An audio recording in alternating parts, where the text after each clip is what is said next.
এটা হলো সেই খুলনার নোনা পাঁপড়, যার কারণ পাঁপড়টা খাইতে অনেক মজা।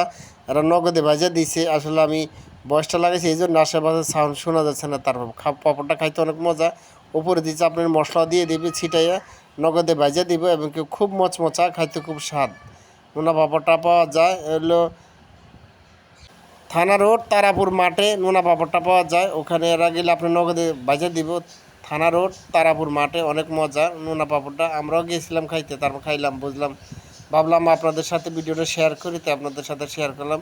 খাইতে অনেক সুস্বাদু, মজা এবং কি মচমচা, আমার কাছে ভালোই লাগে। তবে খানিক সময়ের জন্য খাওয়ার জন্য এটা কিনি, কিন্তু এটা খেলে পেট ভরবো না, মনও ভরবো না। অনেকগুলো খাওয়া যায় একসাথে, অনেকগুলো একসাথে খাওয়া যায়, সেটা কোনো ঘটনা না। কিন্তু আপনি বিকালের কিছুক্ষণ সময় ফ্রি সময়, অবসর সময় আছেন, এই জন্যে ওই টাইমটা এটা খাইলে বেটার হয়। যার কারণে এটা খাইলে কোনো পেট ভরবো না, যার কারণে যে ক্ষুধাও নিবারণ করবো না, এটা এরকমই।